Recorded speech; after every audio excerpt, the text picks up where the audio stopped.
Trois choses à faire si tu veux absolument réussir tous tes examens, que ce soit le bac, le brevet, les partiels, n'importe quoi par la permission d'Allah. D'abord, like, abonne-toi et partage cette vidéo pour avoir encore plus de récompenses. Premièrement, avant chaque séance de révision, bon déjà faut s'organiser, mais ça je vous l'apprends pas. Avant chaque séance de révision, lis une page de Coran.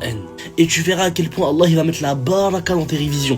T'as beau réviser 30 minutes, 40 minutes, en lisant du Coran avant, t'auras tellement de baraka, c'est comme si t'auras révisé pendant 2-3 heures, subhanallah. Numéro 2, mets une bonne intention lorsque tu révises. Mets l'intention d'avoir un diplôme pour pouvoir aider la communauté, pour pouvoir gagner de l'argent, pour mieux adorer Allah, etc. Ne révise pas simplement comme ça pour réviser. Plus l'intention va être sincère et bonne, plus Allah te facilitera. Numéro 3, n'oublie pas cette merveilleuse invocation lorsque tu t'apprêtes à passer un examen, notamment si tu as un oral à passer. Rabbi shrah li sadri wa yassir li amri wahlul 'uqdatan min lisani yafqahu qawli. Seigneur, élargis ma poitrine, facilite-moi mon affaire et délie ma langue afin que je sois mieux compris par les gens. Si tu fais ces trois choses, par la grâce d'Allah, tu pourras réussir n'importe quel examen. Sur ce, qu'Allah vous facilite. Salam alaikum.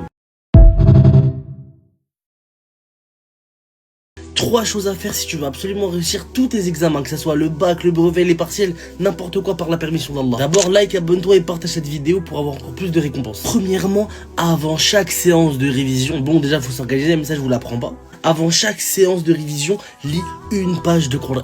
Et tu verras à quel point Allah il va mettre la baraka dans tes révisions.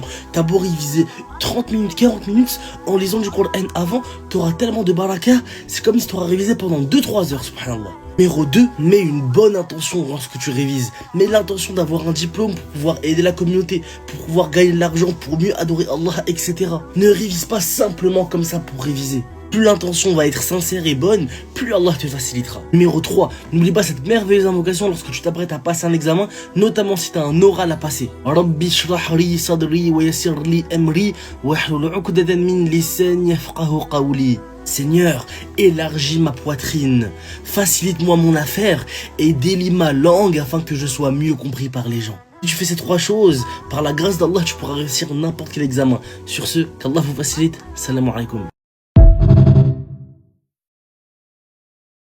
Trois choses à faire si tu veux absolument réussir tous tes examens, que ce soit le bac, le brevet, les partiels, n'importe quoi par la permission d'Allah. D'abord, like, abonne-toi et partage cette vidéo pour avoir encore plus de récompenses. Premièrement, avant chaque séance de révision, bon déjà faut s'organiser, mais ça je vous l'apprends pas. Avant chaque séance de révision, lis une page de Coran. Et tu verras à quel point Allah il va mettre la baraka dans tes révisions. T'as beau réviser 30 minutes, 40 minutes, en lisant du Coran avant, t'auras tellement de baraka, c'est comme si t'auras révisé pendant 2-3 heures, subhanallah. Numéro 2, mets une bonne intention lorsque tu révises. Mets l'intention d'avoir un diplôme pour pouvoir